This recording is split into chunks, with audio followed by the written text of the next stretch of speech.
À Zanzibar, il y a au moins un homme et un singe qui se fréquentent tous les jours. L'homme, c'est Shaabani Ali Hassan. Le singe, c'est le colobe rouge.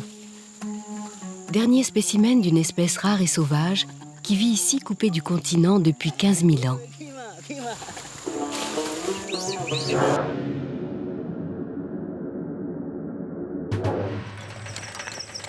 La forêt tropicale de Zanzibar n'a pas résisté aux hommes.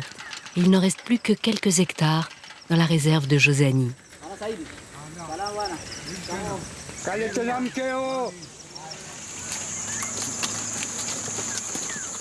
C'est là que sont protégés les derniers colobes rouges.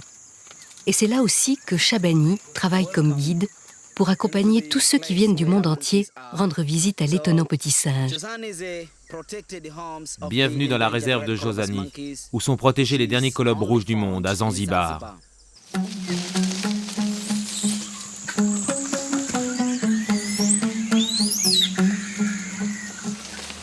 Kimapunju, le singe poison, voilà comment on l'a appelé à Zanzibar, parce qu'il détruirait les feuilles, les arbres et les récoltes.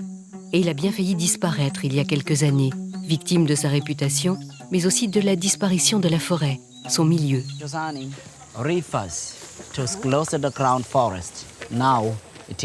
Shaabani, qui fréquente les colobes rouges tous les jours, sait aussi que le succès de leur présence contribue directement au développement des villages intégrés à la réserve.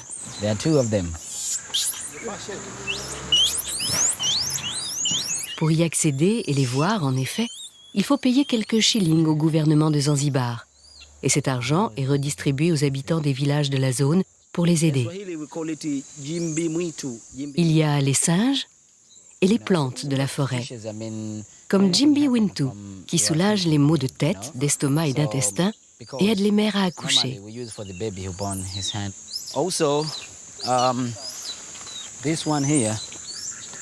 Et aussi Michikichi, le palmier à huile dont les graines broyées fournissent une excellente huile de cuisine et dont les fibres des feuilles, très résistantes, servent à fabriquer de la corde.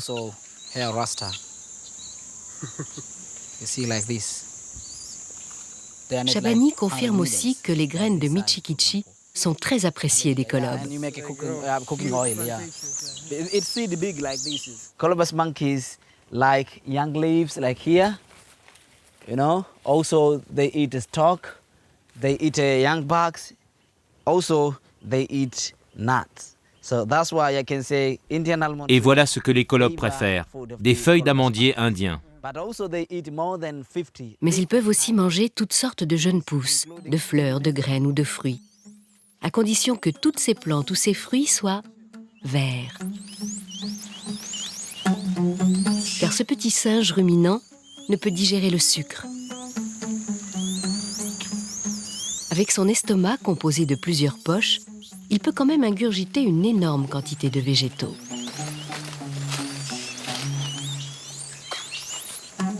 Alors, de poche en poche, son estomac décompose ses aliments avec des bactéries qu'il maintient actives en mangeant régulièrement toute la journée.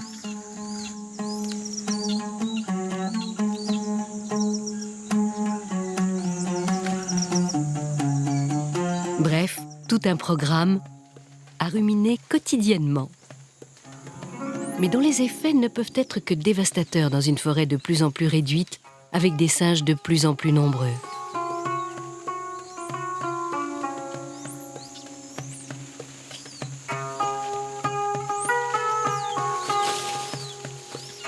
Voilà par exemple un arbre particulièrement fréquenté et apprécié par les colobes. Mais dans quel état?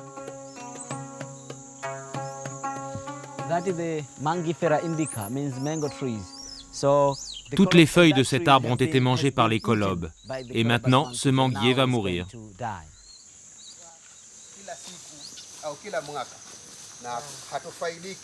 Hadji Myoza n'est vraiment pas content. Et dans sa palmeraie, juste en bordure de la réserve, il reçoit la visite d'un agent du gouvernement pour lui faire constater les dégâts qu'une bande de colobes vient d'y commettre. Maudits soient ces singes. Avant, au moins, ils ne mangeaient que ces feuilles sauvages. Mais leur goût a évolué. Ils s'attaquent maintenant à toutes les plantations. Ils mangent les noix de coco vertes et même les fleurs. C'est pour ça qu'on les a appelés les singes poisons.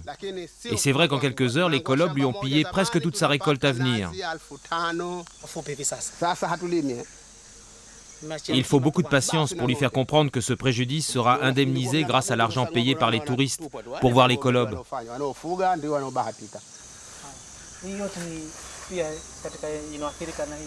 Hadji Mioza a la chance d'avoir ses plantations près de la réserve et de pouvoir ainsi bénéficier d'une compensation. Mais pour ceux des villages plus éloignés, le problème n'est pas encore résolu.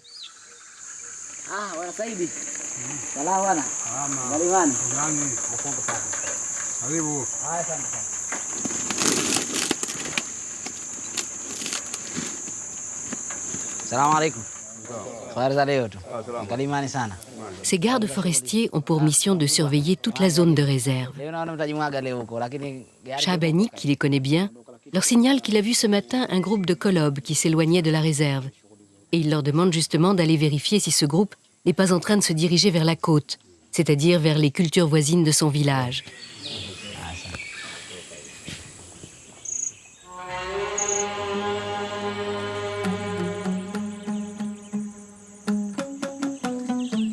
Les gardes n'aiment pas beaucoup patrouiller en dehors de la forêt. Mais ils ont décidé pour Shabani de faire un effort. Et les voilà qui se dirigent vers Charaoué, son village, vers la mangrove et la côte. Zanzibar est un plateau de corail sans aucun relief, et les points de vue y sont donc rares. Mais les gardes connaissent tellement bien le secteur qu'ils peuvent détecter le moindre mouvement dans l'épaisse végétation. Pourtant, rien ne bouge. Peut-être ont-ils déjà rejoint la mangrove. Mais où sont donc passés les colobes rouges ?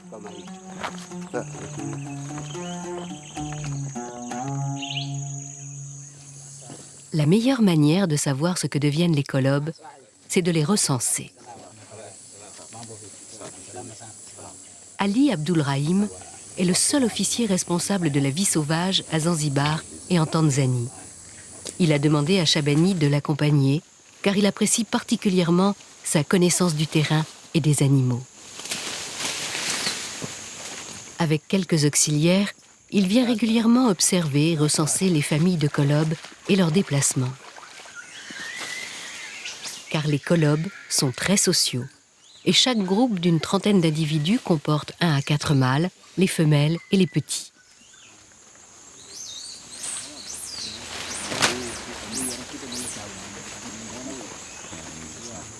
Le recensement est un travail méticuleux et il faut marcher longtemps dans la forêt pour retrouver un à un les groupes de colobes et en compter les individus.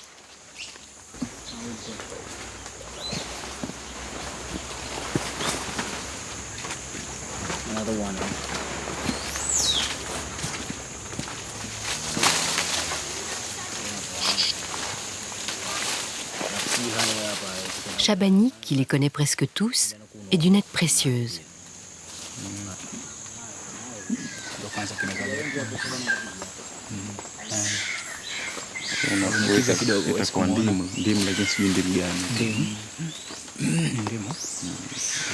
Pour faciliter le travail, il y a quelques années, plus de 60 colobes adultes appartenant à différents groupes ont été capturés après anesthésie pour être analysés et marqués, notamment par des colliers de couleurs différentes suivant les groupes.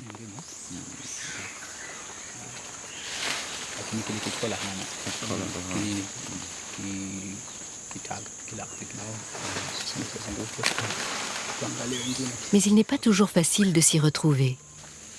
Et il faut toute l'habitude de Shabani pour repérer les adultes, ceux qui sont marqués et les autres, et leur progéniture.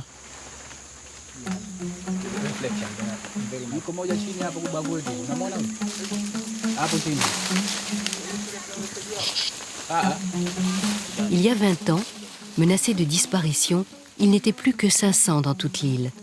Aujourd'hui, ils seraient 5 fois plus nombreux. Et la majorité d'entre eux sont dans la réserve ou à sa périphérie.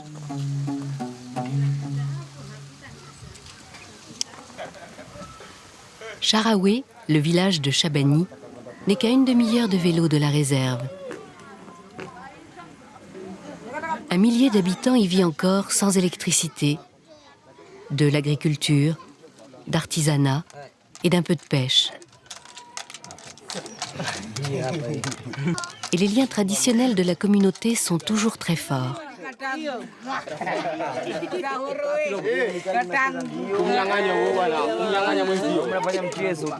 Ainsi, Chabani participe régulièrement aux réunions du comité de village.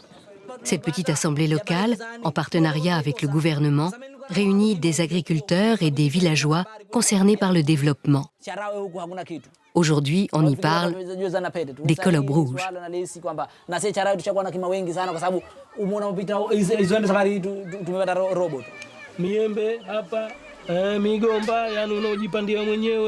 Les singes sont plus nombreux que les habitants et ils causent beaucoup de dégâts.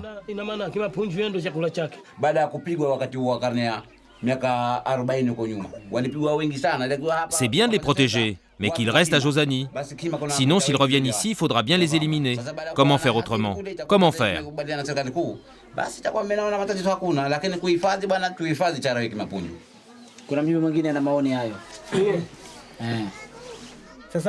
Moi, je ne suis qu'un petit agriculteur et les singes m'ont tout mangé. Alors, si je n'ai pas de compensation, je dis qu'il faut tuer les singes. Alors il faut que nous prenions nos responsabilités. Et je dis que, faute de pouvoir bénéficier d'une compensation, le comité de village doit commencer à poser la question de la régulation des colobes.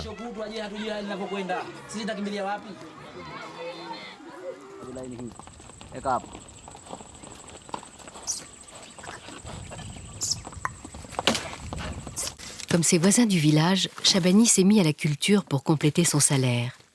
Et avec l'aide de quelques membres de sa famille, il a décidé de planter une bananeraie. Un travail ingrat, car il n'est pas facile de faire des trous dans le corail. Mais les premières bananes pourront être récoltées dans 9 mois.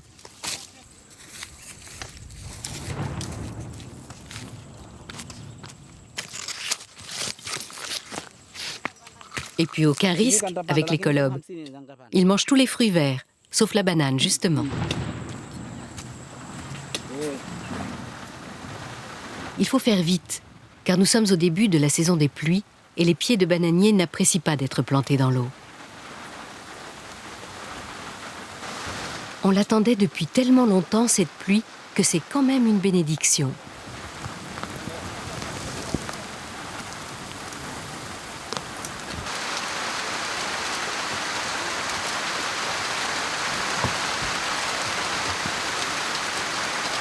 Les colobes, eux, n'ont pas l'air d'être aussi enthousiastes.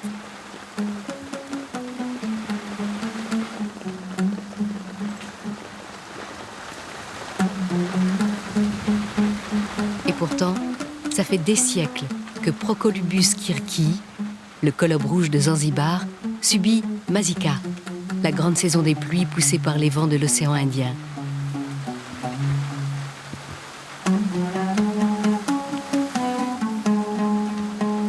Mais le colobe rouge ne s'y fait toujours pas.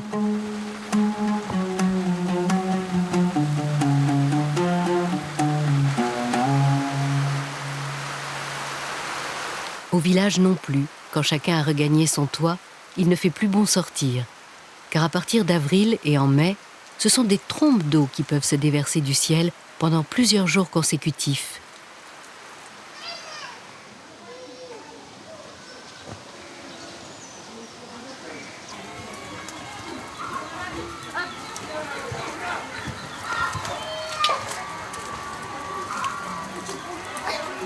À Zanzibar et en toute saison, la prière musulmane rythme les journées. Chabani a aussi étudié le Coran, qui donne sens à sa vie de guide, connaisseur des singes et de la forêt, d'agriculteur, de pêcheur, de villageois et tout simplement d'homme.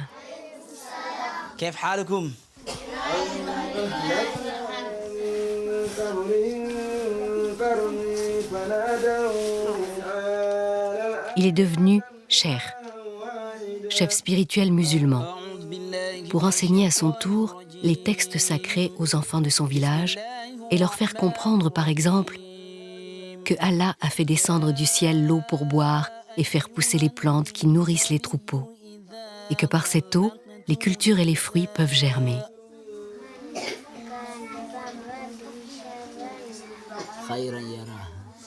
Qu'aussi Dieu a assujetti la nuit et le jour, et les étoiles, et qu'à Zanzibar, comme partout, il faut bien le lui reconnaître.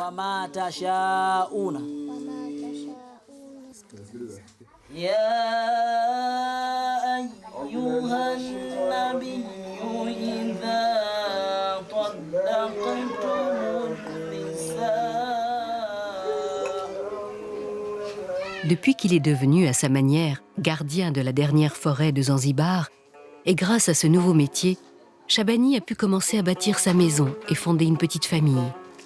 Avec son épouse, Pili Katibou, il souhaite faire de nombreux enfants.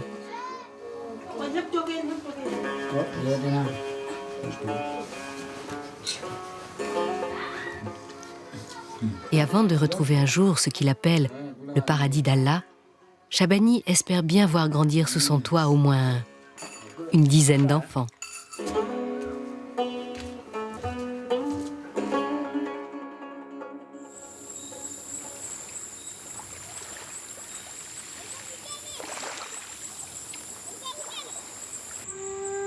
Dans la mangrove toute proche et baignée chaque jour par la marée, les colobres reviennent parfois, mais sont de plus en plus rares.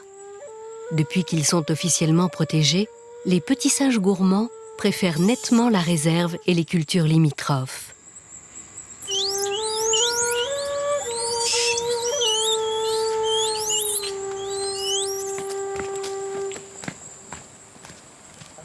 Aujourd'hui, pour Shabani comme pour les villageois, la mangrove est plus intéressante que pour les singes. Elle fournit toujours une grande quantité de bois, et notamment ce bois dur et résistant, appelé ici polsé, qui est utilisé comme le meilleur bois de charpente dans toute l'île.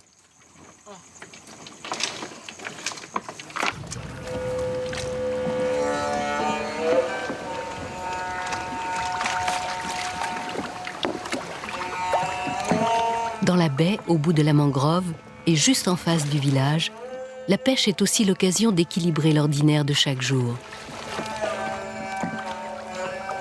Depuis des générations, les villageois entretiennent des barrières de piquets en bois en travers de la baie.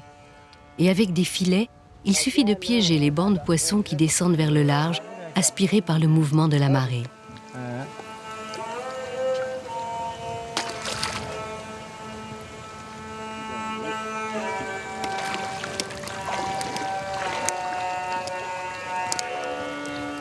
Shabani, loin des singes, vient souvent dans la baie pour prêter main forte à ses amis pêcheurs.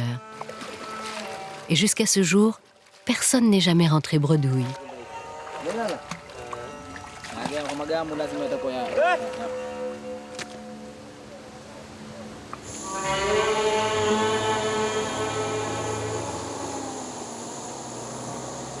Au cœur de la réserve de Josani, la grande route qui longe la forêt était aussi une menace pour les colobres. Une échelle métallique, tendue entre les arbres qui la bordent, a été installée, mais elle est toujours boudée par les acrobates.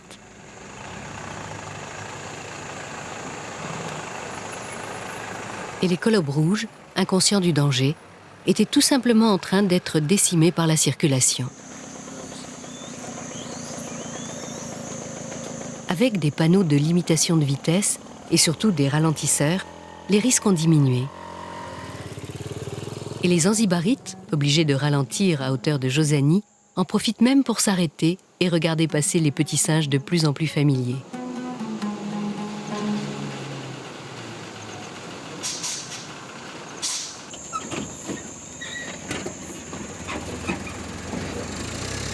Il y a même un groupe de colobres qui ne fréquentent que les bords de la route. Et ceux-là deviennent de plus en plus confiants.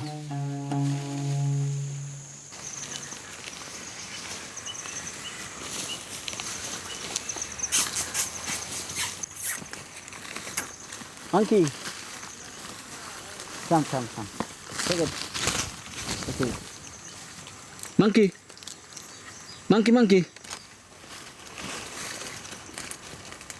Amateurs de pousses et de fruits verts, et donc toxiques, les colobes aiment aussi beaucoup le charbon de bois, tellement qu'ils viennent le voler dans les villages. Monkey. Take it. Monkey. Et lorsqu'on demande pourquoi à Shabani, il répond que c'est tout simplement parce que le charbon, qui est un remède également efficace pour les hommes, leur permet d'absorber les toxines de toutes les plantes vertes qu'ils mangent à longueur de journée. Take it. Monkey. Et Shabani, qui les observe souvent, veut justement le vérifier. Aujourd'hui, pourtant, les colobes n'ont pas l'air d'apprécier. Sans doute parce qu'ils sont encore trop occupés à manger.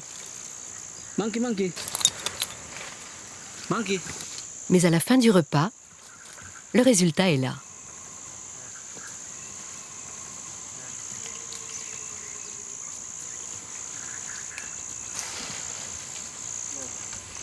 Shabani respecte les consignes et reste à distance du petit singe, sauvage malgré tout, pour éviter les morsures, mais surtout pour ne pas lui transmettre de maladies infectieuses. Pour moi, ces singes sont merveilleux. Ils sont très rusés. Et je dirais même qu'ils sont, comme on dit chez nous, chiki-chiki. Regardez-les, vous comprendrez ce que ça veut dire en swahili.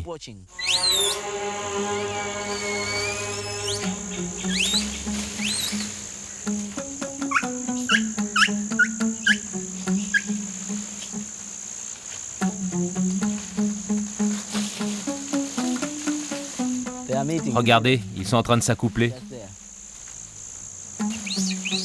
Hier menacé, maintenant protégé, le colobe rouge de Zanzibar, qui peut vivre 20 à 30 ans, est peut-être en train de détruire les quelques hectares de la dernière forêt de l'île où il s'est réfugié et les cultures alentours. Alors pourrait bientôt se poser le problème de sa régulation.